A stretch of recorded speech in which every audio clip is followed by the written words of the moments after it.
নতুন গল্প নিয়ে অডিও কথনে আবারও সবাইকে স্বাগত জানাচ্ছি।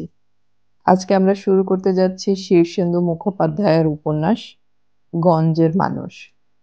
উপন্যাসটি আমি ৩টি পর্বে ভাগ করে পড়ব। আজকে আমি পড়ছি উপন্যাসটির প্রথম পর্ব।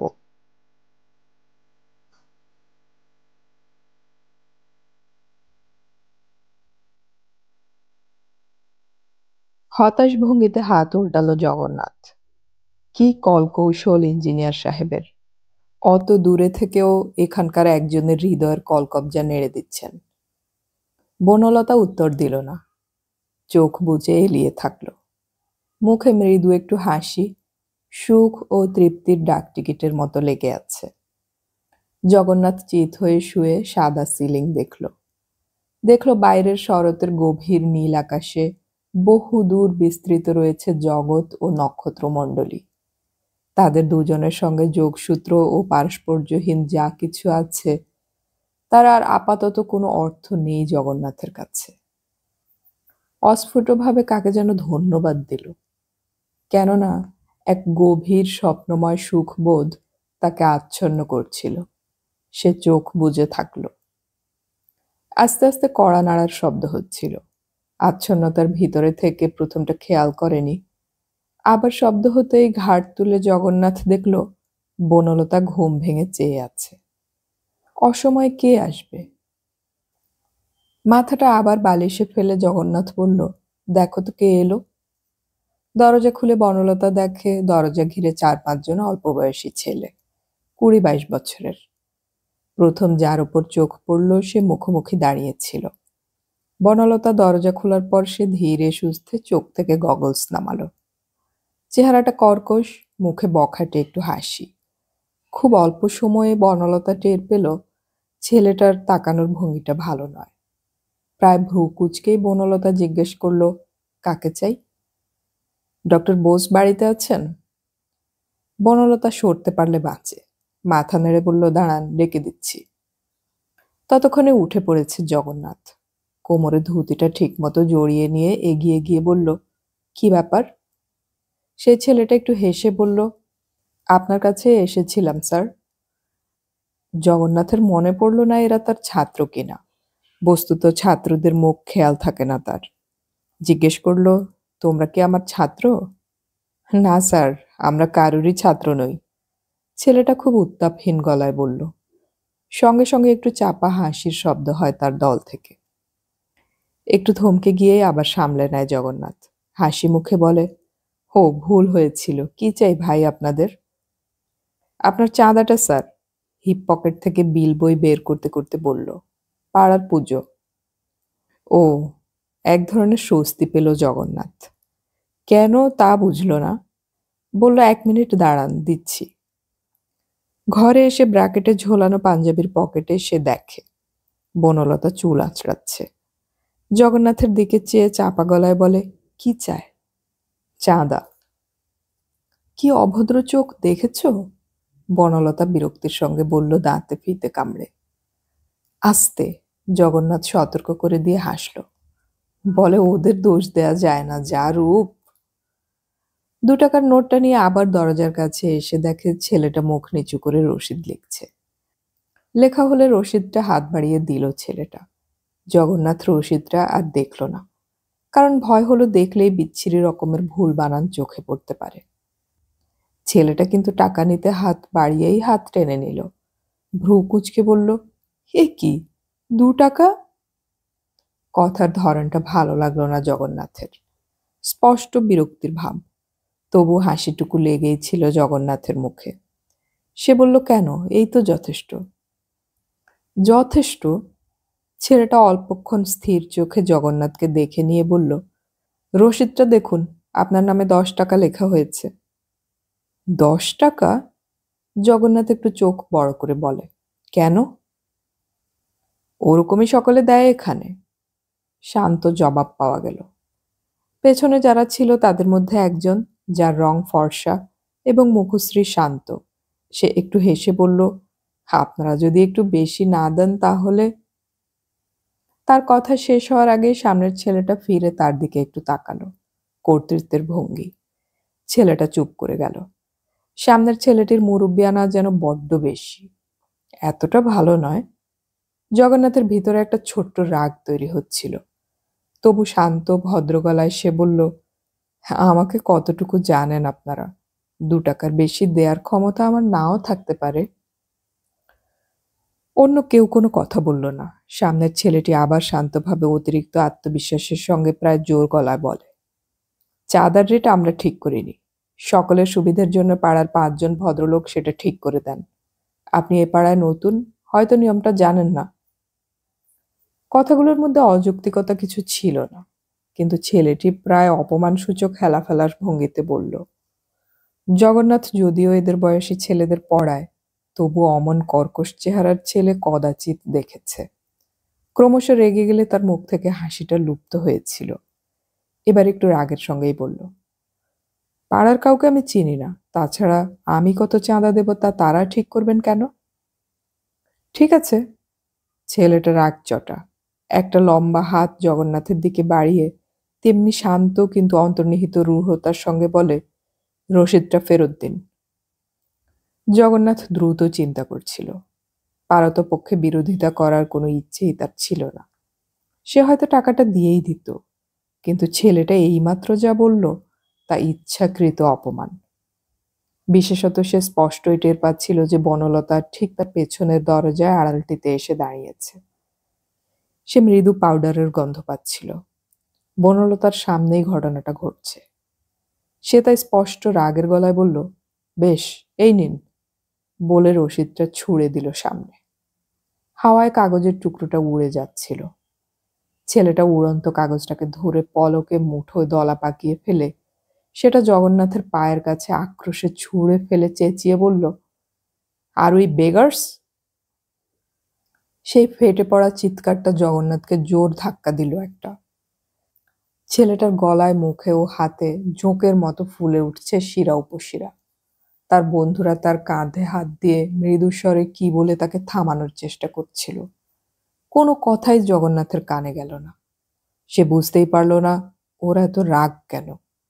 ভিতরের যাবতীয় তীব্রতা চোখে এনে ছেলেটা তার দিকেই তখনও চেয়েছিল। দাঁতে দাঁত চেপে বলল, বলুন MA ফিল, আমরা ভিক্ষে চাইতে এসেছিলাম। যা আগে কখনো হয়নি জগন্নাথের আজ তাই হচ্ছিল। সম্ভাব্য দমকা একটা রাগ ঘূর্ণিঝড়ের মতো উঠে আসছে শরীরের গভীর থেকে। সে প্রাণপণে বুদ্ধি স্থির রাখার চেষ্টা করেও বলল, ইতরের মতো চেঁচাবেন না। যা বলছেন তা চেঁচিয়ে বলার মতো কথা নয়, ইডিয়েট। 2-একটা দরজা জানালা আশেপাশে খুলে যাচ্ছে। সিঁড়ি বেয়ে নেমে আসছে পায়ের শব্দ। ছেলেটাকে তখনও তার বন্ধুরা সামলানোর চেষ্টা করছে। তেমনি জেদি কুকুরের মতো দাঁড়িয়ে এক হাতে দরজার ওপর জোর চাপড় মেরে ছেলেটা চেঁচিয়ে বলল, ইডিয়েট! আপনি এ পাড়ার লোকদের চেনেন না, কিন্তু এ পাড়ায় আপনার চেয়ে ভদ্রলোকজন কিছু কম নেই MA ফিল, তাদের চিনে নেবেন। তুমি তো ভদ্রলোক নও, চাপা গলায় হিংস্র জগন্নাথ বলে। ছেলেটা পলকে সামনে ঝুঁকে বলে, কি বললেন? তার মুখে লাল হয়েছিল কদর্য বাঁকা ঠোঁট। সমস্ত শরীরে সাপের মতো হিলহিলে ঢেউ খেলে যাচ্ছে। সে আবার বলল, কি বললেন? বনলতার নরম হাত সেই মুহূর্তে জগন্নাথের কোনোই চেপে ধরল। এই কি হচ্ছে, চলে এসো। সে স্পর্শে সমস্ত শরীর দাউ দাউ করে উঠল। বুকের ভিতরে সুপ্ত এক দামামা বেজে উঠল। সে আঙুল ছেলেটার বুকের দিকে তুলে চিৎকার করে বলল, তুমি তো ভদ্রলোক নও, স্কাউন্ড্রেল! তুমি তো ভদ্রলোক নও। ছেলেটা পিচ্ছিল গতিতে এগিয়ে আসছিল। পেশাদারদের মতোই সহজ শীতল ভঙ্গিতে জগন্নাথ মাঠ ঠেকানোর জন্য হাতও তুলেছিল, কিন্তু বন্ধুরা ঠিক সময় ধরে ফেলল ছেলেটাকে। পেটে বুকে কয়েকটা হাত বাড়িয়ে ধরে ওকে টেনে নিয়ে যাচ্ছিল। সে মুখ ফিরিয়ে জগন্নাথকে বলল, জু দিয়ে তোমার মুখ ভেঙে দেব, আজকের ব্যাপারটা মনে রেখো। জগন্নাথ এক লাফ দিয়ে এগোলো, ধরবে ছেলেটাকে, ছেড়ে দেবে না। লোক জমে গিয়েছিল বাইরে, বারান্দার নিচে, ফুটপাতেও। সকলের চোখের সামনেই দৌড়ে বেরিয়ে এসে পথ আটকালো বনলতা। ভিতরে চলো। সরে যাও, জগন্নাথ চেঁচায়। ভিতরে চলো তো আগে। শান্ত গলায় বনলতা বলে। তার দু চোখে চিকচিক করছে জল, কান্নাটা গলার কাছে ফুলে ফুলে উঠছে। আশ্চর্য সুন্দর দেখাচ্ছিল বনলতাকে। বাইরের সবাই দেখল, জগন্নাথ দেখল না। দুহাতে হঠাৎ তীব্র আক্রোশের সঙ্গমে বাধাপ্রাপ্ত সাপের মতো হিংস্রতায় আত্মবিস্মৃতিতে বনলতার চুল টেনে ধরে সে বলল, ইউ বিচ। মুহূর্তেই ছেড়ে দিল। বনলতা তবু সরে গেল না। দরজার ভিতরে ঠেলে আনলো জগন্নাথকে। দরজা বন্ধ করে খিল তুলে দিয়ে বলল, ওদের সঙ্গে তুমি কি পারো? দুহাতে মুখ খামচে বিছানায় বসে পড়ল জগন্নাথ। কিছুই করবার নেই তার। বাস্তবে কিছুই করবার নেই। তার সমস্ত শরীর থরথর করে কাঁপছিল, যেন জ্বর আসছে ভয়ঙ্কর। বোধ ও চিন্তার শক্তি ধোঁয়াটে হয়ে গেছে। উষ্ণ রক্তস্রোত ছলাছল করে আছড়ে পড়ছে মাথায়, চোখে, কানে, বুকে। সে অসুস্থ বোধ করে, শ্বাসকষ্ট টের পায়। বনলতা নিঃশব্দে ভিতরের দরজা দিয়ে ঘর ছেড়ে গেল, বোধহয় রান্নাঘরে। কেউ কোনো কথা বলল না। চুপ করে বসেছিল জগন্নাথ, কিন্তু গভীর জ্বর বিকারের মতো তার মাথার ভেতরে এলোমেলো কথা আসছিল। অসহায়ের মতো সে টের পেল তার ঠোঁট নড়ছে, কিন্তু কিছু একটা বলছে সে। কি বলছে তা তার নিজের কাছেও অস্পষ্ট। অশ্লীল গালাগালি, সাংঘাতিক অপমানের কথা, কিংবা ওইরকম কিছু। হাত মুঠো পাকিয়ে যাচ্ছে আপনা থেকেই, আর শরীর জুড়ে অবসাদ। বনলতা অনেকক্ষণ এ ঘরে এলো না। ক্রমশ জগন্নাথ অনুভব করছিল শরীরের ভাটার টানের মতো একটা টান। রক্তের অস্বাভাবিক উত্তাপ নেমে যাচ্ছে আস্তে আস্তে। অবসাদ ভেঙে আনছে তাকে। বোজা চোখ খুলে সে ঘরের দিকে তাকালো। অচেনা ঘর। শরতের বেলা শেষ হয়ে গেলে ঘরে পাতলা অন্ধকার। জগন্নাথ চেয়ে রইল। ঘরের সব আসবাব, জীবন ধারণের সব উপকরণকেই হঠাৎ অপ্রয়োজনীয় মনে হয়। সে এতকাল কতগুলো স্বভাবকে পুষেছে। সে ঘর কোনো অতিরিক্ত প্রেমিক, বাইরের জগৎ সম্পর্কে উদাসীন। ঘর তার বরাবর প্রিয়। বাইরেটা অচেনা রেখে সে তৃপ্তই ছিল, কিন্তু ভুল হয়ে গেছে। বৃথায় জীবন ধারণ করেছে এতকাল জগন্নাথ। সে বিষাদ বোধ করে মাথা নাড়ল। সে বুঝতে পারছে শুধু প্রাণ ধারণ করে থাকার মধ্যে, শুধু সুখে থাকার মধ্যে কিছুই নেই। সুখের ঘর বারংবার আক্রান্ত হয়। এই ঘর সংসারের প্রতি তার একটা অনিচ্ছা জেগে উঠতে থাকে। সে কেন আর বনলতার চুম্বন গ্রহণ করবে? সর্বাঙ্গ রি রি করে ওঠে ঘৃণায়। গার্হস্থ্য ও সহবাস অকস্মাৎ অসুচি বলে মনে হয়। সমস্ত ঘরখানা, এই সংসার যেন বনলতার গলায় নিঃশব্দ এক চিৎকারে বলতে থাকে, ছুঁয়ো না, ছুঁয়ো না আমাকে, তুমি এখনো চান করনি। ভীষণ অস্থিরতা বোধ করে সে। উঠে দাঁড়িয়ে একটু পায়চারি করতে গিয়ে তার অনিচ্ছার সঙ্গে বসে পড়ে আবার। এই ঘর, গত মাসখানেকে এই ঘরে বসবাসকালের মধ্যে কত তুচ্ছ ঘটনা ঘটেছে, যেগুলির এক একটা সুন্দর অর্থ ছিল তার কাছে। মনে পড়ল কিছুদিন আগেও এই ঘরে তার শিক্ষিত ও বিজ্ঞ বন্ধুদের সমাবেশ ঘটেছিল, যারা সুন্দর কথা সুন্দরভাবে গুছিয়ে বলতে পারে। তারা বনলতার প্রশংসা করেছিল, জগন্নাথেরও।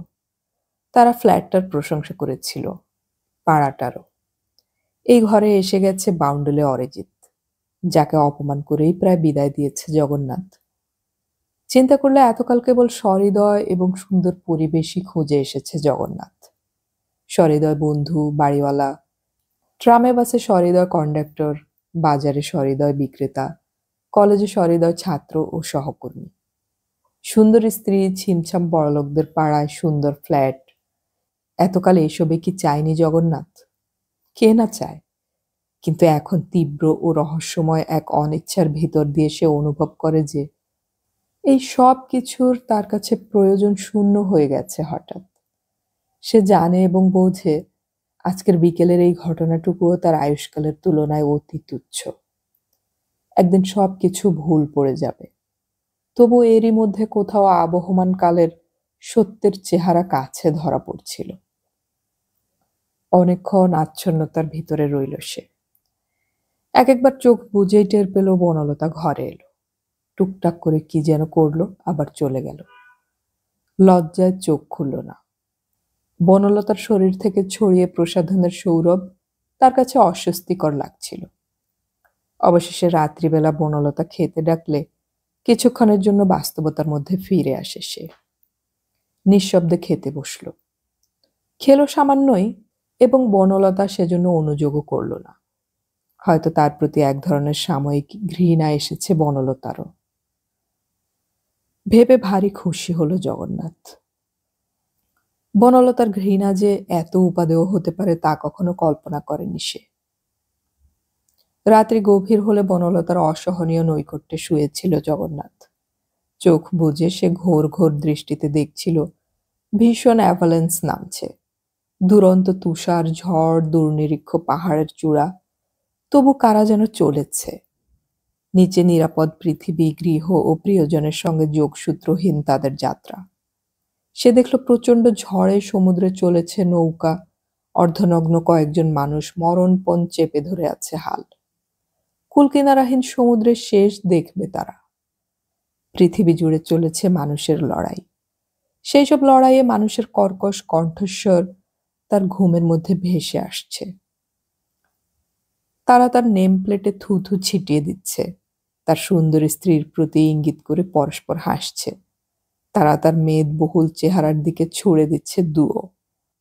গভীর ডিলিরিয়ামের ভিতর থেকে নিজের উন্মত্ত রক্তস্রোতের ভেতর সে উচ্চারিত হতে শুনল, জেনয়োর উভয়ে মধ্যে রথং স্থাপয় মেহচ্যুত। বনলতার একটা হাত কোমল ভাবে তার বুকের উপর এসে রইল। কি বলছো এই? বনলতা প্রশ্ন করে। আবার তীব্র অনিচ্ছা বোধ করে জগন্নাথ। বনলতার হাত সরিয়ে দিতেও তার প্রবৃত্তি হয় না। বনলতা আস্তে আস্তে বলল, দেখো, আজকের ঘটনা তো এখানেই শেষ হলো না। ছেলেগুলো ভালো নয়, তার চেয়ে চলো আমরা অন্য কোথাও চলে যাই। কিছুই উত্তর দিল না জগন্নাথ। সে নিজের গলায় অস্পষ্ট স্বর শুনতে পেল। যাবদেতান নিনিক্ষে হহং যুদ্ধ কামান বস্থিতাহম। পর মুহূর্তে সে সজাগ হয়ে উঠে চোখে হাত চাপা দিল। কোথাও আলো ছিল না, শুধু বুকের কাছে হাঁ করে থাকা জানালা দিয়ে মশারির বাধা ভেদ করে আসছে আবহমানকালের নক্ষত্রমণ্ডলের আলো। সে সহ্য করতে পারল না। এবার স্বেচ্ছায় সে উচ্চারণ করল, কৈর্ম আসহ বোদ্ধব্যম অশ্বিনরণ সমুদ্যানে। কৌশিক বন্দ্যোপাধ্যায়কে তেমন করে মনে নেই বনলতার। শুধু মনে আছে মাথায় বড় ধরনের লম্বা ছিলেন ভদ্রলোক, বড় বেশি চওড়া ছিল কাঁধ। শুনেছিল ভালো স্পোর্টসম্যান, দেখেছিল একবার যখন কনে দেখতে এসেছিলেন কৌশিক। সে সময় ভালো করে দেখবার ইচ্ছেও ছিল না বনলতার, কারণ সে জানতো এ বিয়ে হবে না। শক্ত ঘাড়ে মাথা নামিয়ে বসেছিল বনলতা। কোনো উত্তেজনা, হৃৎকম্প কিছুই ছিল না তার, এবং ভাবতে আশ্চর্য লাগে, লজ্জাও কিছুমাত্র বোধ করেনি সে। কৌতূহলবশত একবার চোখ তুলেছিল। বিশাল দুই চোখ নজরে পড়েছিল, আর কিছুই মনে নেই। সকালেই বেরিয়ে গেছে জগন্নাথ, বলে গেল কাজে বেরোচ্ছে। সেখান থেকেই সোজা কলেজে যাবে, আজ খাবে না বাড়িতে। খুব অন্যমনস্ক আর বিপর্যস্ত দেখাচ্ছিল তাকে যখন সে বেরিয়ে যায়। দাড়ি কামায়নি, ভালো করে স্নান করেনি আজ, ভালো করে কথা বলছিল না কাল রাত থেকেই। কোথাও কিছু ঘটে থাকবে যা বনলতা জানে না। বিয়ের 1 মাসের মধ্যে বিরক্তি ধরল কি জগন্নাথের? বনলতা বোঝে না। জগন্নাথ বেরিয়ে গেলে কাজকর্মে অবসাদ আসে তার। নিজের জন্য কিছুই করতে ইচ্ছে করে না। স্নান খাওয়াটাকেও বাহুল্য বলে মনে হয়। ঘুরে ঘুরে তাই সে 1 মাসের চেনা ফ্ল্যাটটাকেই দেখছিল। দরজায় নেম প্লেট বসিয়েছে Jagannath, professor J Bose, MA DPhil। সে ফলকটার উপর কয়েকটা আঙুল রাখল কিছুক্ষণের জন্য। একটু অহংকারের হাসি মুখে ফুটে উঠল তার। কে বিশ্বাস করবে যে সদর দরজায় এঁটে দিলে ঘরের মধ্যে জগন্নাথ অতটা বিচ্ছু? বাইরে তেমনি স্মার্ট নয় জগন্নাথ, কথাবার্তায় পটু নয়, কেমন একটু গম্ভীর প্রকৃতির মনে হয়। আসলে ঘর কোনো অলস আর বড় বেশি শান্তিপ্রিয়। বাইরে গাম্ভীর্য দিয়ে এই স্বভাব ঢেকে রাখে সে। সদর দরজা বন্ধ করে ঘরে আসে বনলতা। সমস্ত শরীর অলস। ছেড়ে দেওয়া ভালো। গতকালের খবরের কাগজে কৌশিকের ছবি বেরিয়েছে। বিলেত চলে গেল। জগন্নাথ বলেছিল মনের দুঃখে ভদ্রলোক চললেন ইংল্যান্ড। ছবিটা একবার দেখতে ইচ্ছে করছিল, কিন্তু লজ্জায় জগন্নাথের সামনে দেখেনি বনলতা। কাগজটা নিয়েও হেলাফেলার ভাব দেখিয়েছে। এখন কাগজটা খুঁজে দেখলো পুরনো খবরের কাগজের থাকে। নেই। বইয়ের র্যাকের পিছনে কোনায় কোথাও নেই। মনে পড়ল ঠিক। ঝি উনান ধরাতে কাগজ নিয়ে যায়। রান্নাঘরে কয়লার ঝুড়ির ওপর জমানো আছে কাগজ। সেখানেও খুঁজে দেখল বনলতা। নেই। ভ্রু কুচকে অন্যমনস্ক বনলতা রান্নাঘরেই দাঁড়িয়েছিল। কোথায় গেল কাগজটা? মঙ্গলা পুড়িয়ে ফেলে থাকবে হয়তো। একটু হতাশ বোধ করে সে। শ্বাস ফেলে আবার শোবার ঘরে আসে। রান্না বান্না করবে না আজ। একার জন্য কে আর অতটা করে? কিছু একটা পড়লে সময় কেটে যেত। কিন্তু র্যাকের তাক ভরা জগন্নাথের ইংরেজি বই। কিছুদিন ফরাসি ভাষা শিখেছিল জগন্নাথ। সেই সম্পূর্ণ অচেনা ভাষারও কয়েকখানা বই রয়েছে। বাংলা বই যে কখানা আছে তার সবকটা বনলতার অনেকবার করে পড়া। র্যাক থেকে একটা ফরাসি বই টেনে নিল সে। একটা বালিশ মেঝেতে ফেলে গড়িয়ে পড়ল। উপর হয়ে বইটা খুলে ভ্রু কোচকায় সে। এমন ভাষায় ফরাসিরাও বা কি করে কথা বলে? উল্টে পাল্টে সে বইটা দেখছিল। কয়েকটা ছবি রয়েছে। ফরাসি দেশের নিসর্গ ও নগরের দৃশ্য। অচেনা দেশ, ঘরবাড়ি, অচেনা মানুষ পথ দিয়ে হাঁটছে। দেখতে দেখতে দূরে চলে যাচ্ছিল তার চেতনা। কত দূরে দূরেও রয়েছে মানুষ, যাদের সঙ্গে তার কোনো যোগসূত্র নেই। বনলতা নামে কেউ যে রয়েছে এখানে কলকাতায়, কেউ কি জানে? ছোট্ট ফ্ল্যাট, ছোট্ট সংসার, সে জানে অল্প, চায় অল্প, খোঁজে অল্প। এত অল্পের মধ্যে রয়েছে অচেনা বনলতা। কেউ জানে না। মৃদু হাসি লেগেছিল তার ঠোঁটে। বই পাশে রেখে দিয়ে কাত হয়ে শুয়ে থাকে সে। না, যা অচেনা, যা মহৎ, যা রহস্যময়, তার কোনোটাই সে চায় না। ও সব কিছুই মানুষের অমোঘ নিয়তি থেকে যায়। কৌশিক চলল বিলেতে। এতক্ষণে হয়তো উড়োজাহাজ পৌঁছে গেছে। মাত্র একদিনের দেখা সেই লোকটার জন্য হঠাৎ বুকের মধ্যে হু হু করে ওঠে বনলতার। সে জানে জগন্নাথ স্কলারশিপ খুঁজছে সুযোগ তৈরি করবার জন্য। একদিন সেও রওনা দেবে। কেন যায় অত দূরে মানুষ? তার মন খারাপ হয়ে যায়। এমনই বিচ্ছিরি আবেগ প্রবণতা তার। ছেলেবেলায় স্টেশন থেকে গাড়ি ছেড়ে যেতে দেখলে কান্না পেত। খুব বড় ফাঁকা মাঠ দেখলে, মেঘ শূন্য প্রকাণ্ড আকাশ দেখলে, শবানুগমনের হরিধ্বনি শুনলে মন খারাপ হয়ে যায় আজও। ঠিক সেই রকম মন খারাপ হয়ে যায় দূর বিদেশে কেউ চলে যাচ্ছে শুনলে। শুয়ে থেকে সে দেখতে পেল খাটের তলায় এলোমেলো হয়ে পড়ে আছে খবরের কাগজ। জগন্নাথের কাণ্ড। সারাদিন যতক্ষণ থাকে বিছানায় হুলস্থুল করে। দেয়াল আর খাটের ফাঁক দিয়ে কাগজটা পড়েছিল মেঝেতে। তাই বনলতা খুঁজে পায়নি। এটাই কিনা কে জানে। তবু কৌতূহলবশত উঠে হামাগুড়ি দিয়ে ভিতরে ঢুকে কাগজটার জন্য হাত বাড়ালো। দেখতে পেল খাটের প্রায় অন্ধকার পায়ার কাছে একটা ইঁদুর তার দিকে চেয়ে আছে।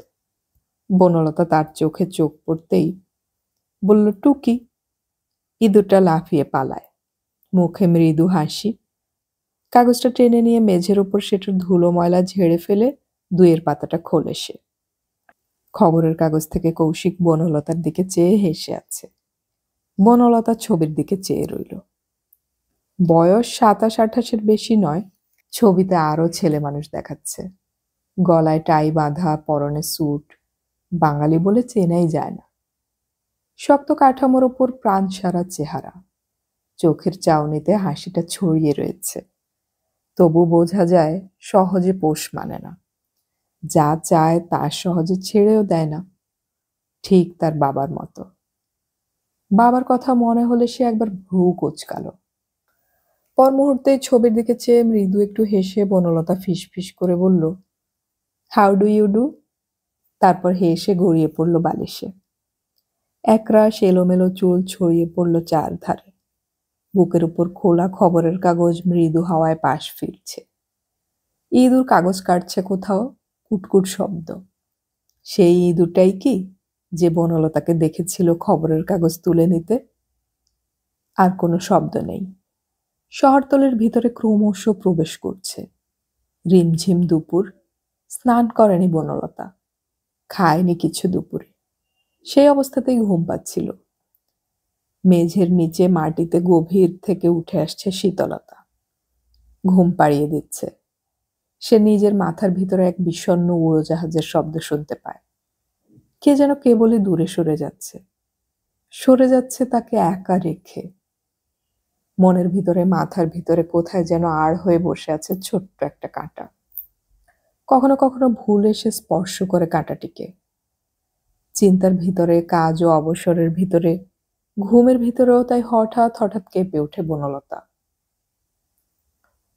জগন্নাথ কখন আসবে কে জানে। কলেজে বাধা ধরার ছুটির সময় নেই। কখনো হুট করে চলে আসে, কখনো দেরি হয়। আজ হয়তো দেরি হবে। কলেজ থেকেই যে সোজা ফিরবে জগন্নাথ, এমন কোনো কথা নেই। কাল থেকে দেখছে জগন্নাথ বড় অন্যমনস্ক, দুশ্চিন্তাগ্রস্ত। ওই ইতর ছেলেগুলোর সঙ্গে কেন যে ও ঝগড়া করতে গেল। কয়েকবার কি হয়েছে জিজ্ঞেস করে কিছু না গোছের এড়িয়ে যাওয়া উত্তর পাওয়া গেছে। বেশি জানতে চাইতে লজ্জা করে তার। 1 মাস পুরো হয়নি, ভাদ্রের 2 তারিখে কলেজে যেতে বই খাতা নিয়ে বেরিয়ে বিয়ে করতে গেল বনলতা। বুড়ো দাদুর মতো ম্যারেজ রেজিস্টারের সামনে দাঁড়িয়ে দুজন গড়গড় করে সরকারি মন্ত্র পড়ল। স্নায়বিক উত্তেজনায় জগন্নাথের গলা কাঁপছিল। মুখ চোখ কি সিরিয়াস দেখাচ্ছিল তার। ভাবতে হাসি পায় এখন। বিয়ে হয়ে গেলে নার্ভাস জগন্নাথ খামোখা হেঁট হয়ে রেজিস্ট্রারের পায়ের ধুলো নিল। দেখা দেখি বনলতাও। কিন্তু সেই মুহূর্তে সে যে কেন হেসে ওঠেনি তা আজও বোঝে না। পাশাপাশি হেঁটে বেরিয়ে আসবার সময় সে ফিসফিস করে জগন্নাথকে বলল, এটা বিয়ে নাকি? এটা কি বিয়ে? পিছনে ও সামনে সাক্ষ্যদানকারী বন্ধু ও বান্ধবীরা ছিল, তাই লজ্জিত জগন্নাথ তার প্রায় সাদা ঠোঁট নেড়ে আস্তে আস্তে জবাব দিল, আমারও ভালো লাগছে না। সেই থেকেই জগন্নাথকে খুব কাছে দেখছে। কখনো বিষণ্ণ, কখনো অতিরিক্ত প্রেমিক, কখনো দুশ্চিন্তায় কাটা হয়ে আছে। এখনো অনভ্যাস রয়ে গেছে বনলতার। এত কাছ থেকে চেনা ছিল না তো জগন্নাথকে। নতুন পাড়া, নতুন ফ্ল্যাট, অচেনা লোকজন। হে কোথায় এলো সে? ভাবতে ভাবতে উঠে বসে বনলতা। বুঝতে পারে ঘুম আর হবে না আজ। এলো চুল মুঠোয় ধরে শূন্য চোখে চেয়ে থাকে। বুকের কাছেই রয়েছে অদেখা বিদেশ, আর বিদেশের ভয়। একটু চা করবে কিনা ভাবতে ভাবতে উঠে এলোমেলো পায়ে ঘরটার চারধারে কিছুক্ষণ ঘুর ঘুর করল সে। অচেনা ছায়া পড়ে থাকে ঘরের আনাচে কানাচে। বই থেকে মুখ তুলে কিংবা আয়নায় নিজের মুখের পিছনে হঠাৎ তাকিয়ে, কিংবা রাতে ঘুম ভেঙে জলের গ্লাসের জন্য হাত বাড়িয়ে খুঁজতে গিয়ে কতবার চমকে ওঠে সে। অচেনা লম্বাটে ছায়া ধর্মনষ্টকারী পুরুষের মতো দাঁড়িয়ে আছে আলনার পেছনে, দরজার কপাটের সঙ্গে গা মিলিয়ে। টেবিলের তলায় নিচু হয়ে ঢুকে চেয়ে আছে তার দিকে। কেউ জিজ্ঞেস করলে বনলতা এসব অনুভূতির কথা ঠিকঠাক বুঝিয়ে বলতে পারবে না। শুধু নিজেকে অথৈ রহস্যের মতো মনে হয় তার। এমন হতো না যতদিন বাবার কাছে ছিল। আপন মনে হাসতে থাকে সে। দাঁড়িয়ে ঠিকঠাক করে এলো খোপা বেঁধে নেয়। রান্নাঘরে যাবে বলে ভিতরের দরজায় চৌকাঠের কাছে এসেছিল সে। খুব জোরে কড়া নড়ে উঠল হঠাৎ। চমকে ওঠে বনলতা। জগন্নাথ নয়, এত জোরে সে কখনো শব্দ করে না। মুহূর্তে জড়তার ভাব কেটে গেলে সে তাড়াতাড়ি শাড়িটা গুছিয়ে নিচ্ছিল। কড়া নড়তেই থাকে। বনলতা সাড়া দিল, যাই। দরজা খুলে দেখে সন্দেশের বাক্স আর একগাল সরল হাসি নিয়ে বিশু দাঁড়িয়ে আছে। হুমা! বনলতা চোখ কপালে তোলে, তুই? আমি। হেসে সামনের দিকে ঝুঁকে পড়ে বলে, একটা প্রণাম করব? তড়িয়ে পিছু সরে বনলতা চেঁচালো, হেই ভাগ! ঘন নীল টেরিলিনের শার্ট গায়ে, পরনে চাপা সাদা জিন্সের প্যান্ট, বুকের বোতাম খোলা। সেই বেপরোয়া বিশু। বিশুর মুখ থেকে কখনো হাসি যায় না। মাথা নেড়ে বলল, যা দেখালি কাণ্ড কারখানা, একটু পায়ের ধুলো নিয়ে রাখা ভালো। দরজা ছেড়ে দিয়ে মুখ টিপে হাসে বনলতা। ভেতরে আয়। কতদিন আসেনি বিশু, খোঁজ নেয়নি তার। হঠাৎ কানায় কানায় ভরে উঠল বনলতার মন। বিশু ভেতরে এলে সদরে খিল দেয় বনলতা। সন্দেশের বাক্স দেখিয়ে বলে, এসব আবার কবে শেখা হলো শুনি? শিখছি। হাতের বাক্সটা বাড়িয়ে দেয় বিশু। নিয়ে নাও হে এই বেলা। ভ্রু কুচকে তাকাতে গিয়ে হেসে ফেলল বনলতা। টিকটিকি কোথাকার, এখানকার ঠিকানা পেলি কোথায়? বলতে বলতে হাত বাড়িয়ে সন্দেশের বাক্সটা নেয়। পাইনি তো কোথাও। বিশু অবাক গলায় বলে, রাস্তা দিয়ে যাচ্ছি, এ বাড়ির সদরে দেখি জমকালো নেম প্লেট লাগানো। চেনা মানুষ ভেবে ঢুকে পড়েছি। বদমাস। বনলতা হাসে। বস না ওই বিছানায়, এখনো সব গোছানো হয়নি রে, কিছু মনে করিস না। কোথাও জড়তা নেই বিশুর হাব ভাবে। জগন্নাথের ছেড়ে ফেলা ধুতি গেঞ্জি বিছানার ওপর পড়েছিল। বিশু সেগুলো ছুঁড়ে বিছানার অন্য ধারে পাঠিয়ে বসল। দেয়ালে ঠেস দিয়ে বলল, কি খাওয়া বিশুনি? বনলতা ঠোঁট উল্টায়। রান্নাই হয়নি আজ। কোনোদিন হয়? মানে? বিশু একটা বালিশ টেনে নিয়ে কাত হয়ে পড়ে বলল, মানে একটা ধরে নে না, যা সাজিয়ে গুছিয়ে আছিস। এই তো বেশ। বনলতা হাসে। বললি না কি করে খোঁজ পেলি? আমরা তো পালিয়ে যাচ্ছি। লোক লাগিয়েছিলাম, সে তোর হাজবেন্ডকে কলেজ থেকে ফলো করেছিল বাসা পর্যন্ত। হোমা! বনলতা চমকে উঠেই আবার হাসতে থাকে। মুখে আঁচল চাপা দেয়। পর মুহূর্তেই গম্ভীর হয়ে বলে, এতটা করতে গেলি কেন? আর তো কেউ খোঁজ নেয় না, তুই কেন এলি? তাই তো ভাবছি কেন এলাম। বিশুকে গম্ভীর দেখায়। বনলতা বোঝে ভিতরে ভিতরে ও হাসছে। বিশু ওই রকম, বাইরে থেকে কিছুই বোঝা যায় না তার।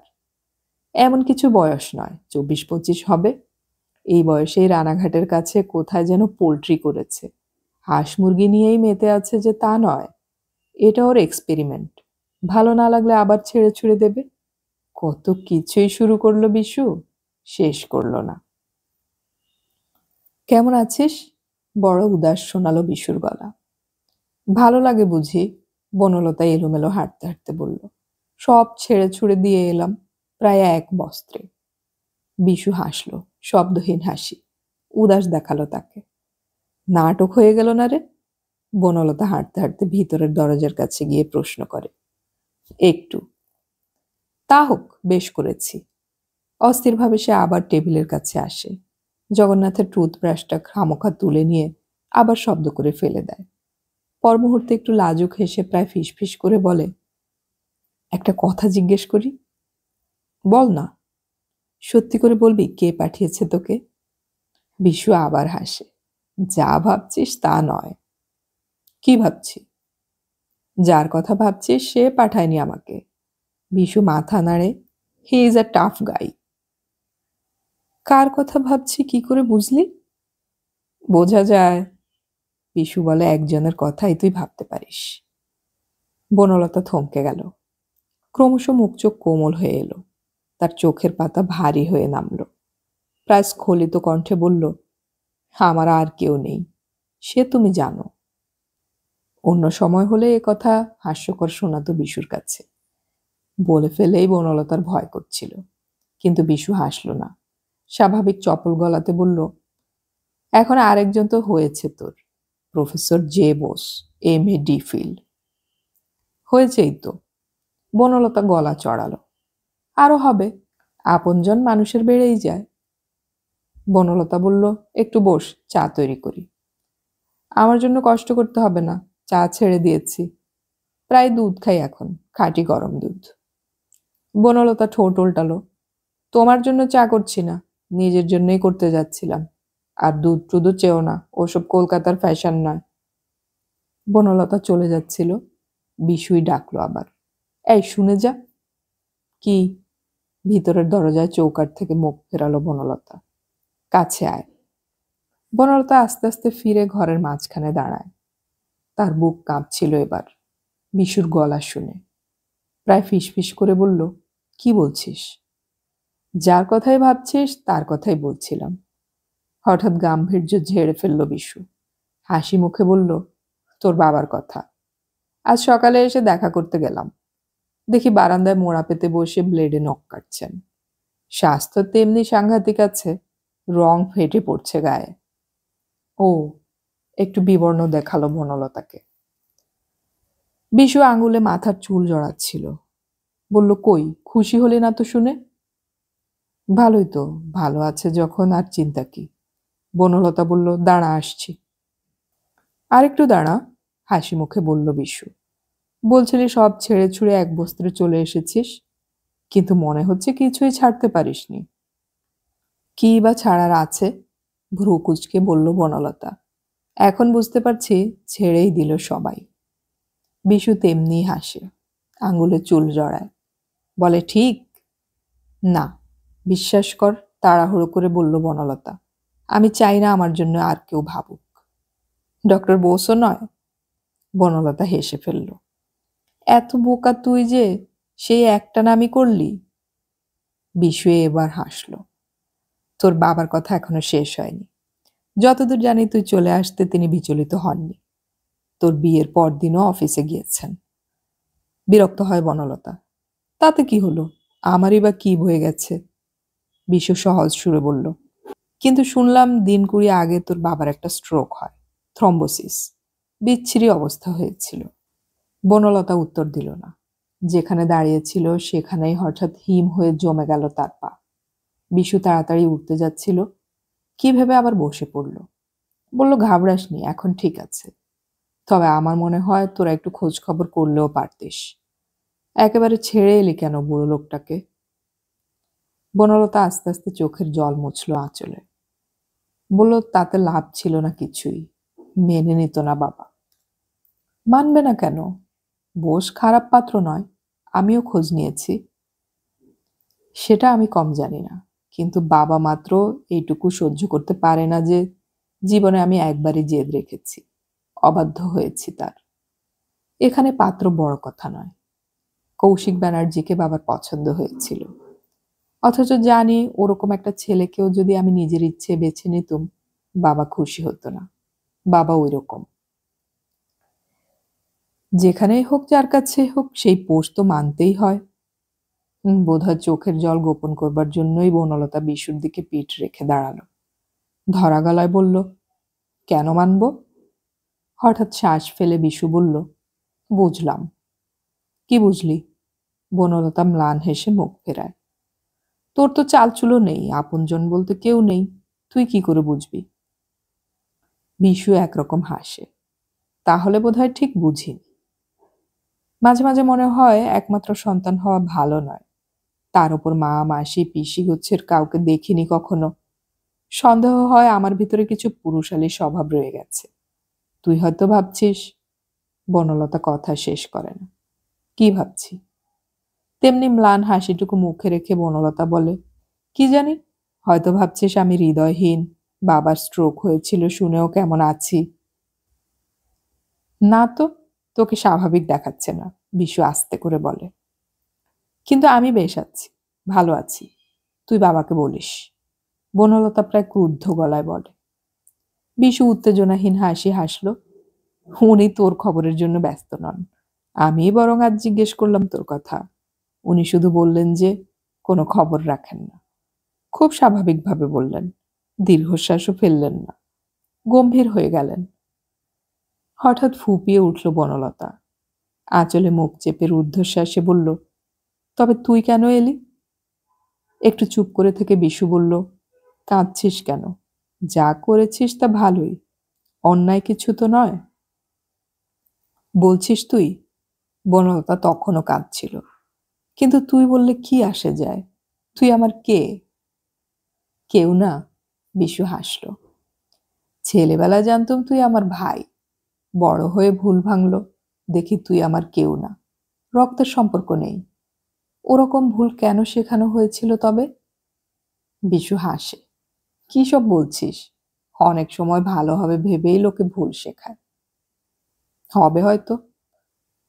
বনলতা দুই লাল ছলছলে চোখ বিশুর চোখে রাখল, ধীর গলায় বলে, কে জানে আরো কত কি ভুল শিখে বসে আছি। একদিন হয়তো জানবো যাকে বাবা বলে জানি কিংবা যাকে স্বামী বলে জানি তারা কেউই আমার কিছু নয়। দুম করে বোমা ফাটিয়ে কানের কাছে এসব কথা বলে যাবে কেউ। বিশু হঠাৎ মাথা নামিয়ে ভিন্ন স্বরে বলল, হ্যাঁ রে, তোর কর্তা সিগারেট খায় না? আমার ভীষণ সিগারেট খেতে ইচ্ছে করছে, থাকে তো দে না। বনলতা নিঃশ্বাস ফেলে চুপ করে দাঁড়িয়ে থাকে। বিশু বলে, চা করলি না? মাথা ধরে গেছে কিন্তু। বনলতা হাসল। হঠাৎ তার দুই চোখ স্নেহে লেহন করল বিশুকে। ধরা গলায় বলল, তবু কেন যে তোকে এত ভালোবাসি বুঝি না। বিশু দুই হাত তুলে বলল, থাম। স্পষ্টতই অস্থির দেখালো বিশুকে। গম্ভীর হয়ে বলল, তোর হয়তো মনে নেই, কিন্তু আমার মনে আছে। ছেলেবেলায় যখন আমাদের প্রথম দেখা হয় তখন একবার তুই আমাকে বিয়ে করতে চেয়েছিলি। আমি তোর বাবাকে বলে দেব বলে ভয় দেখিয়েছিলাম তোকে। যা! খিলখিল করে হেসে ওঠে বনলতা। হাসতে হাসতে কোমর ভেঙে উপুড় হয়ে কাঁপতে থাকে। চেঁচিয়ে বলে, কে বলল মনে নেই? তারপর সামলে নিয়ে আবার দাঁড়ায় বনলতা। মুখে হাত চাপা দিয়ে স্মিত গলায় বলল, সে তখন বিয়ের মানে বুঝতুম না বলে।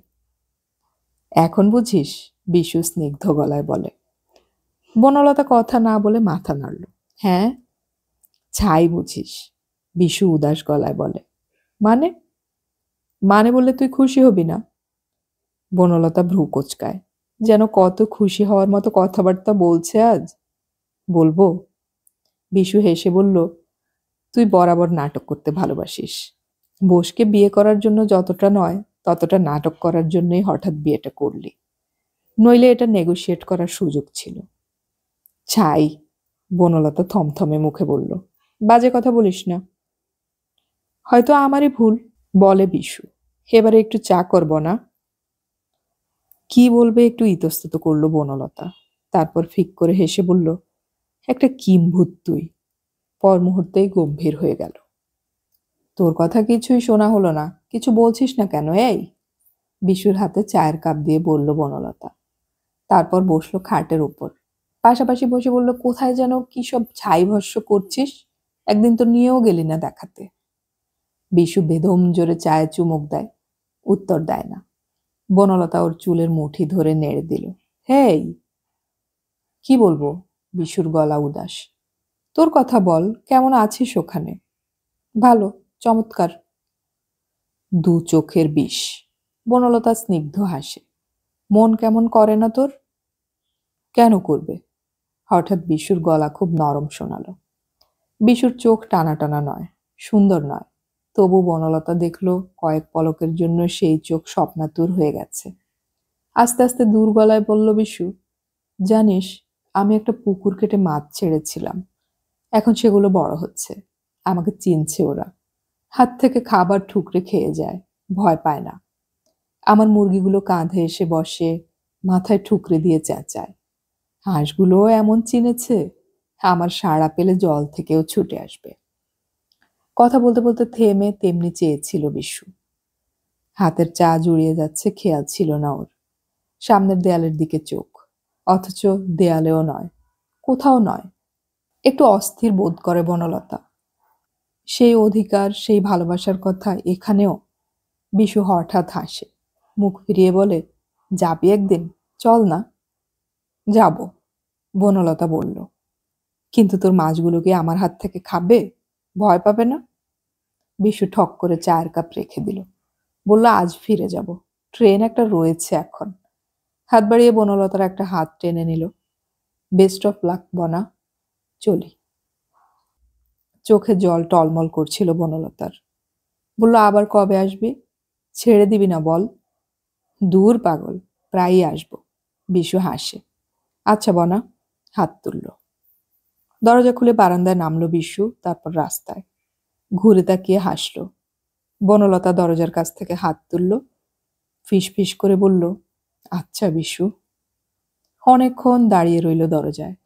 দরজা বন্ধ করতেই গাল বেয়ে চোখের জলে বুক ভাসল বনলতার। অকারণ। আগে লক্ষ্য করেনি, কিন্তু এখন বুঝতে পারছে সমস্ত ঘর জুড়ে আছে শূন্যতা। সে যেন কুল কিনারা পায় না। বনলতা হঠাৎ হাত জোড় করে বুকে রাখে, অনুভব করে বহু যোজন বিস্তৃত এক শূন্যতা রয়েছে চারদিকে, যার হাতগুলি পড়ে আছে সারা পৃথিবীময়। কোথায় পালাবে বনলতা? বড় অসহায় সে আর তার হৃদয়। শুধু বোঝে তাকে একবার স্পর্শ করবে বলে সে যেদিকেই পা বাড়াক সেদিকেই শূন্যতার সে হাত অঞ্জলি পেতে আছে। শিয়ালদায় এসে বিশু দেখলো তার ট্রেনটা মিনিট 2 আগে ছেড়ে গেছে। পরের ট্রেন ঘন্টা 1.5 পর। এটা তার অন্যমনস্কতার দোষ। বনলতার কাছ থেকে চলে আসবার পথেই আস্তে আস্তে সে বিষণ্ণ আর অন্যমনস্ক হয়ে যাচ্ছিল। বাস স্টপের খুব কাছে এসে সে দেখতে পেল একটা বাস এসে থামলো। দৌড়লে বা জোর কদমে হাঁটলে ধরা যেত বাসটা, কিন্তু সে তা করেনি। বাসটা যে ধরা দরকার, নইলে যে ট্রেন পাওয়া যাবে না, এত কথা খেয়ালই হয়নি তার। বারান্দা থেকে নেমে সে একবার ঘাড় ঘুরিয়ে হাতটা তুলে বলেছিল, আচ্ছা বনা, চলি। দেখেছিল এত বড় বড় 2 চোখ ভরে জল টসটস করছে বনলতার। হাত তুলে ফিসফিস করে বনলতা বলল, আচ্ছা বিশু। অমনি টপ করে জল ঝরে পড়ল চোখ থেকে, কিন্তু আর ফিরে তাকায়নি। জানে বনলতা এখন কাঁদবে। আজ বনলতার ঘর সংসার দেখে এলো বিশু, বনলতাকেও। খুব বেশি প্রশ্ন করেনি বিশু, খুব বেশি জানতেও চায়নি, বরং চুপ করে থেকেছে। বনলতাকেই কথা বলতে দিয়েছে বেশি। ভালো করে লক্ষ্য করেছে ঘরদোর আর সাজানো গোছানো সামান্য আসবাবপত্র। দেখার বেশি কিছু ছিল না, মাত্র 1 মাসের পুরনো ওদের সংসার। তবু বিশু একটা কি অনুভব করতে চাইছিল। চোখ কান দিয়ে যা বোঝা যায় তা নয়, তার চেয়ে কিছু বেশি। ঠাট্টা করে বিশু বলেছিল, কি খাওয়াবি বল? ঠোঁট উল্টে বনলতা বলল, রান্নাই হয়নি আজ। মনে মনে একটু চমকে গিয়েছিল বিশু। কোনোদিন একবেলা না খেয়ে থেকেছে বনলতা, এমনটা মনে পড়ে না। মা নেই বনলতার ছোটবেলা থেকেই। ওদের বাপ বেটির সংসারে তাই লক্ষ্মী পুজো, শিবরাত্রি বা ব্রতর উপোস বলে কিছুই ছিল না। সরস্বতী পুজোর দিন অঞ্জলির দেরি হলে কেঁদেছে সে অনেকবার। তাছাড়া বিশু জানে বনলতার সবচেয়ে প্রিয় খাবার ভাত। দিনে 3-4 বার সে ভাত খেত। তাই রান্না হয়নি শুনে চমকে গিয়েছিল বিশু, তবু কোনো প্রশ্ন করেনি। যেন বনলতা না ভাবে যে বিশু গোয়েন্দাগিরি করছে। সে লক্ষ্য করল বনলতার পরনে নোংরা বিশ্রী একটা শাড়ি, খুব এলোমেলো করে পরা, চুল রুক্ষ, বোঝা যায় সে আজ চান করেনি। মেঝেতে একটা বালিশ আর খবরের কাগজ পড়েছিল। এখন গরমের সময় নয় যে মেঝেতে শুতে হবে। এই সবগুলো মনে মনে যোগ করল বিশু। বনলতার জন্য বড় কষ্ট হচ্ছিল তার। যখন চা করতে গেল বনলতা, তখন সামান্য কৌতূহলবশত মেঝে থেকে খবরের কাগজটা তুলে নিয়েছিল বিশু। একদিনের পুরনো কাগজ। বিশু জানে কালকের কাগজে কৌশিক ব্যানার্জির একটা ছবি ছাপা হয়েছে। কৌশিক বিলেতে চলে গেল, এই খবরটা ছবি সহ ছাপা হয়েছে। বিশু দেখলো খোলা পাতায় কৌশিকের ছবিটাই রয়েছে। বনলতা এতক্ষণ এটিই দেখছিল। না, কৌশিকের সঙ্গে পরিচয় ছিল না বনলতার। শুধু একবার দেখা হয়েছিল যখন বনলতাকে দেখতে এসেছিলেন কৌশিক, কিন্তু সে সম্বন্ধ বনলতাই ভেঙে দিয়েছিল। তারপর মাসখানেক আগে সে জগন্নাথকে বিয়ে করলো গোপনে, কাগজে সই করে। তারপর পালিয়ে এলো। জগন্নাথকে কবে ভালোবাসলো বনলতা তা বিশু জানেই না। সে দেখেওনি ভদ্রলোককে। শুনেছে জগন্নাথ বোস অধ্যাপক, MA DPhil। তবে এখন দুপুরের নির্জন ঘরে পুরনো খবরের কাগজ খুলে কৌশিকের ছবি কেন দেখছে বনলতা? সামান্য ভ্রু কুঁচকে কথাটা ভাবতে ভাবতে বিশু আবার যেমন ছিল তেমনি ভাবে মেঝেতে রেখে দিল কাগজটা। বনলতার ভালোবাসার খবর বিশু রাখত না। সে জানে সহজে কাউকে ভালোবাসার মেয়ে নয় বনলতা। সে শুনেছে জগন্নাথের সঙ্গে বনলতার পরিচয়ও খুব বেশি দিনের ছিল না। এত সহজে কি করে বিয়ে হয়ে গেল ভেবে পেল না বিশু। অনেক খুঁজে খুঁজে সে তাই ওদের ঠিকানা জোগাড় করেছিল। সময় বুঝে দুপুরবেলাতেই গিয়েছিল, যাতে বনলতাকে একা পাওয়া যায়। আর সারাক্ষণ চোখ কান এবং চোখ কানের অতীত একটা অনুভূতিকে সজাগ রেখে বাইরে একটা হেলা ফেলার লোক দেখানো ভঙ্গি করে বসেছিল। খুব বেশিক্ষণ থাকেও নি সে। কিন্তু এখন দুপুরে প্রায় ফাঁকা শিয়ালদার প্ল্যাটফর্মে দাঁড়িয়ে সিগারেট ধরাতে ধরাতে তার মন বলছিল কোথাও কিছু একটা গোলমাল হয়ে গেছে। বিশুকে দেখে এমন আকুল কোনো দিন হয়নি বনলতা। ঠাট্টায় গাট্টায় তাদের সম্পর্ক ছিল। অথচ আজ চলে আসার আগে বনলতা তার 2 হাত ধরে বলল, আবার কবে আসবি? ছেড়ে দিবি না বল? তখন থেকে কথাটা মাথায় ঘুরছে বিশুর। কেবলই মনে হয় কথাটা এমনভাবে বলেছিল, বনলতার কথার মধ্যে একটা নিহিত অর্থ আছে। আজ বড় অস্বাভাবিক দেখাচ্ছিল বনলতাকে। বড় চঞ্চল, অস্থির। এটা সত্যি ভালোবাসা কিনা কে জানে। বিশুর সন্দেহ হয় এখন। এমন হতে পারে যে এটা বনলতার অ্যাডভেঞ্চার। রাশভারী বাবার বিরুদ্ধে গিয়ে গোপনে অসবর্ণ বিয়ে করার মধ্যে একটু হয়তো উত্তেজনা আছে। তার বেশি কি কিছু ছিল? আজকালকার বাঙালি মেয়েরা অধিকাংশই এরকম বিয়ে করে। না বুঝে না জেনে কেবলমাত্র নাটকীয়টুকুর জন্য, কখনো বা সাময়িক ভাবাবেগের জন্য। বনলতা অতটা হালকা নয়। তবু বিশুর সন্দেহ হতে থাকে। বনলতা অতিমাত্রায় সুন্দরী। ইচ্ছে মতো যাকে খুশি বিয়ে করার সুযোগ তার ছিল। কিন্তু বিয়েটা কি সত্যি ভেবে করেছে বনলতা? সে ঠাট্টার ছলে আজ বনলতাকে বলেছে, আসলে তুই নাটক করতে ভালোবাসিস। বোসকে বিয়ে করার জন্য যতটা নয়, ততটা তুই নাটক করার জন্য করলি। নইলে এটা নেগোশিয়েট করার সুযোগ ছিল। শুনে খুশি হয়নি বনলতা। প্ল্যাটফর্মে একটু পায়চারি করছিল বিশু।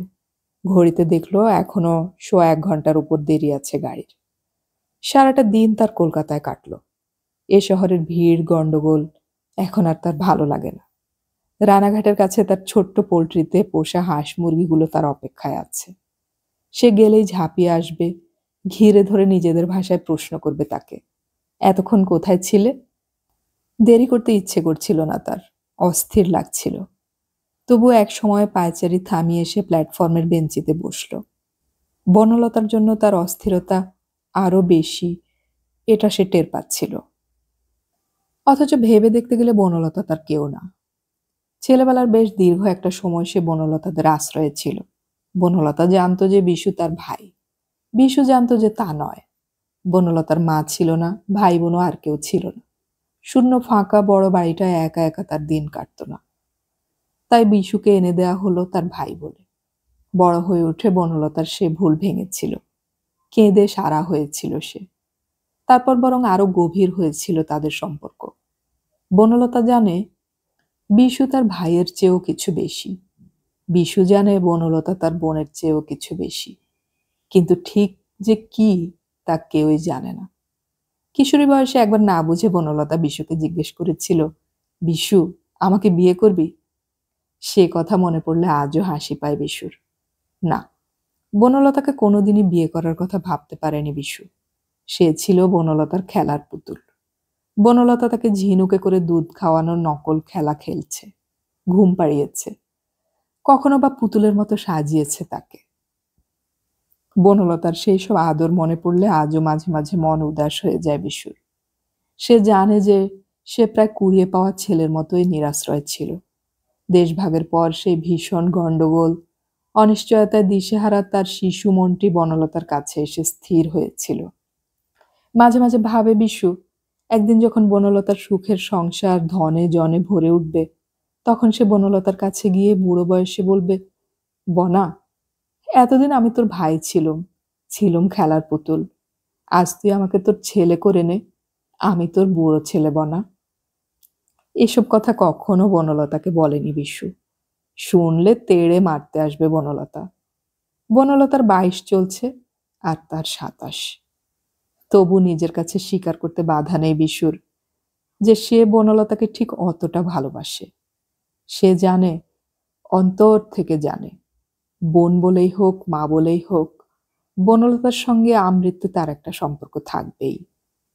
পৃথিবীতে তার সবচেয়ে প্রিয়গুলির মধ্যে একটি হচ্ছে বনলতা। প্ল্যাটফর্মের বেঞ্চে একা বসে থেকে অনেকক্ষণ কেবল সিগারেট খেল বিশু। তার মন ভার লাগছিল, বড় অসুখী লাগছিল নিজেকে। বিয়েটা করার আগে বনলতা যদি একবারও তাকে মনে করে ডাকতো। বিশু বনলতাকে কোনো ভুল করতে দিত না। অবশ্য বনলতা ভুল করেছে কিনা তা বিশু এখনো জানে না। জগন্নাথকে বিশু এখনো দেখেইনি। ভাবতে ভাবতে হঠাৎ সোজা হয়ে বসলো বিশু। তাই তো, ইচ্ছে করলে জগন্নাথকে সে দেখে যেতেই পারে, দোষ কি? লেখাপড়া বেশি শেখেনি বিশু, পণ্ডিত মানুষদের তাই এড়িয়ে চলে। তবু এখন সেসব সংকোচ বড় একটা ভাবালো না বিশুকে। সিগারেটটা ছুঁড়ে দিয়ে সে উঠে পড়ল। গেটের টিকিট চেকারের বাড়ানো হাত ঠেলে সরিয়ে সে তড়িৎ গতিতে বেরিয়ে পড়ল। জগন্নাথের কলেজ খুব বেশি দূরে নয়। ইচ্ছে করলে সে পরের ট্রেনটায় যেতে পারে, কিংবা রাতের যে কোনো ট্রেন। বড় রাস্তায় এসে বিশু ট্রাম ধরল। জগন্নাথের কাছে নিজের পরিচয় কি দেবে সেটাই একটু ভাবছিল সে। যদি বলে যে সে ওদের আশ্রিত ছিল, তবে হয়তো জগন্নাথ তাকে পাত্তাই দেবে না। তাছাড়া বনলতার সঙ্গে তার যে সরল একটা সম্পর্ক রয়েছে, সেটাও বাঁকাভাবে বুঝতে কতক্ষণ।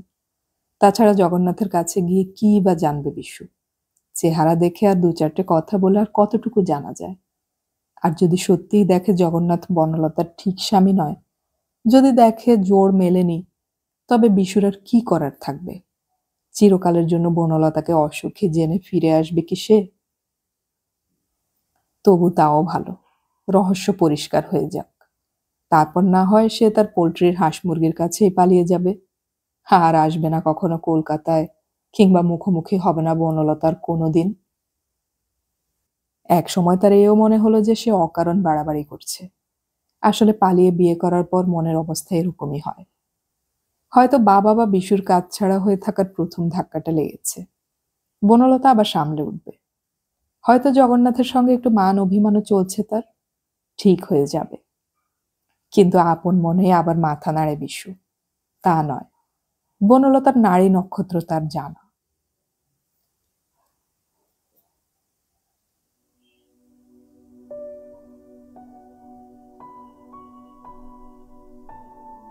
এতক্ষণ আমি পড়ে শোনালাম শীর্ষেন্দু মুখোপাধ্যায়ের লেখা উপন্যাস গঞ্জের মানুষ এর প্রথম পর্ব। উপন্যাসটির বাকি দুটি পর্ব আমরা খুব শীঘ্রই আপলোড করার চেষ্টা করব, শোনার আমন্ত্রণ রইল। অডিও কথনে আমাদের গল্প পাঠ ভালো লাগলে চ্যানেলটি সাবস্ক্রাইব করে রাখুন এবং বন্ধুদেরকে শেয়ার করুন। আমাদের গল্প পাঠ আপনাদের কেমন লাগছে তা কমেন্টে অবশ্যই জানাবেন। গল্প পড়ি, গল্প শুনি, বাংলা গল্প ছড়িয়ে পড়ুক সবখানে।